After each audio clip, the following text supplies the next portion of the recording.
Kung mahilig ka sa red velvet cake at cheesecake, putting them together in one cake is definitely a treat. And here's my best red velvet cake and cheesecake recipe na ginagamit ko din every time may order ako ng cake. And I'm happy to share it to you all. Gawa muna tayo ng buttermilk substitute by adding 1 tablespoon of white vinegar to a 3/4 cup of fresh milk. Mix then set aside until ready na siya gamitin sa recipe. Now in a large bowl, add 1/2 cup of softened butter, 1 egg, 3/4 cup of sugar, and about 1 teaspoon of vanilla extract. Mix until maging light and fluffy yung mixture, almost like a buttercream consistency. And pag okay na, add 1 teaspoon of baking soda, 1 teaspoon of baking powder, and 1 tablespoon of cocoa powder.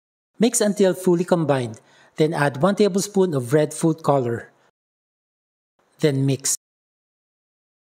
And don't forget to scrape the bottom and side of the bowl. Now add 1.5 cups of all-purpose flour and the buttermilk substitute we made earlier. Mix muna natin using a spatula para di kumalat yung flour.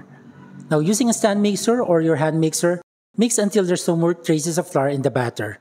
And don't forget to scrape the bowl to ensure na mix lahat ng ingredients. And since Valentine's Day na, I'll be using 2 heart-shaped pans lined with parchment paper. Then divide the batter equally sa dalawang pans and even out lang using an offset spatula. Set aside muna natin habang ginagawa yung cheesecake batter. In a bowl, add 1/8 ounces of cream cheese, 1 teaspoon of all-purpose flour, 1/4 cup of sugar, mix until maging smooth and wala ng lumps ng cream cheese. Now add 1 pack or 100 grams of Pascual Greek-style yogurt na vanilla flavor. Pag wala, you can use just plain yogurt or plain Greek yogurt or sour cream. Then add about half teaspoon of vanilla extract. Mix until combined, and lastly, add 1 egg.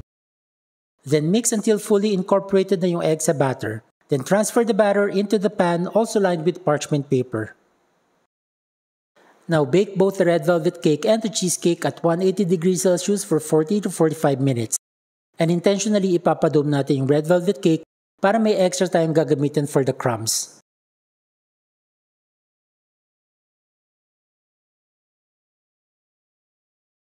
Now do a toothpick test for doneness by inserting a cake tester or a toothpick or a barbecue stick sa center ng cake.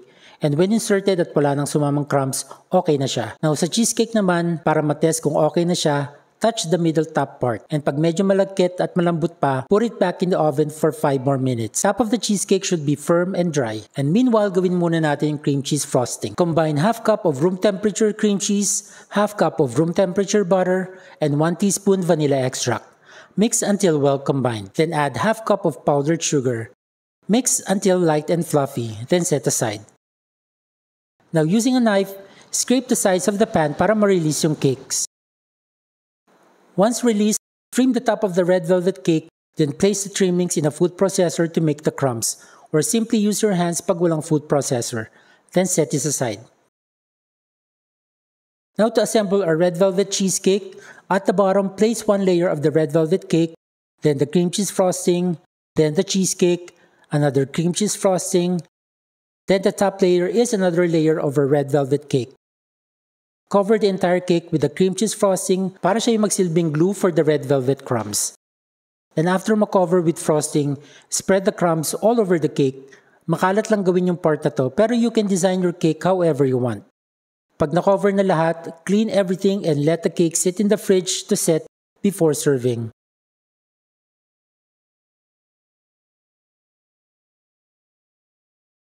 And now you have the best red velvet cheesecake that is soft, moist, and not too sweet. The combination of the red velvet cake and cheesecake complements the creamy and tangy taste of the cream cheese frosting. Hope you guys will try this recipe this Valentine's Day or in any special day that you want to celebrate with your loved ones. Thank you for watching and have a great day. Bye-bye.